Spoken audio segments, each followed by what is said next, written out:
थकीत मानधनासह या 5 मागण्याचा मिळणार लाभ. मोठा निर्णय. अंगणवाडी सेविकांना मिळाले मोठे यश. आदित्य तटकरेंची मोठी घोषणा. लवकरच खुशखबर. अंगणवाडी 2 जून ब्रेकिंग न्यूज. तर पाहूया बातमी खालीलप्रमाणे सविस्तर. तत्पूर्वी जर का तुम्ही चॅनलवर नवीन असाल तर चॅनलला लाईक करा, सबस्क्राईब करा आणि समोर बेल आयकॉन क्लिक करा. नंतर तुम्हाला असेच नवनवीन व्हिडिओ पाहायला मिळतील. अंगणवाडी सेविकांसाठी खुशखबर. निवृत्तीचे वय 65 वर्षापर्यंत वाढवण्याचे संकेत. आहार दरवाढीलाही हिरवा कंदील. मुंबई राज्यातील अंगणवाडी सेविका आणि मदतनीसांसाठी दिलासादायक निर्णयाची घोषणा करण्यात आली आहे.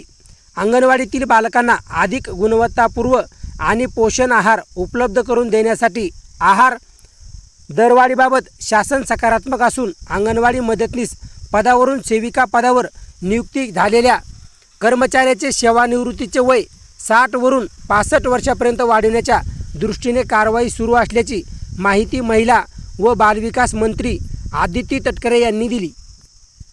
मंत्रालयात अंगणवाडी कर्मचारी संघटनेच्या प्रतिनिधीसोबत झालेल्या बैठकीत विविध प्रलंबित मागण्यांवर सविस्तर चर्चा करण्यात आली.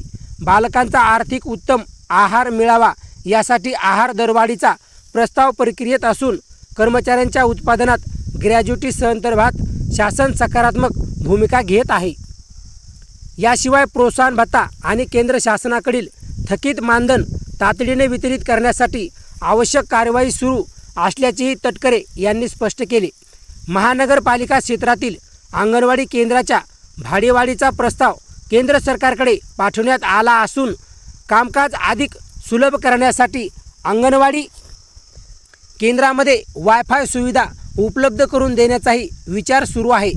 बैठकीत अंगणवाडी कर्मचारी व सेविकांच्या विविध मागण्यांवर चर्चा करण्यात आली असून लवकरच काही महत्त्वाचे निर्णय होण्याची शक्यता व्यक्त करण्यात येत आहे.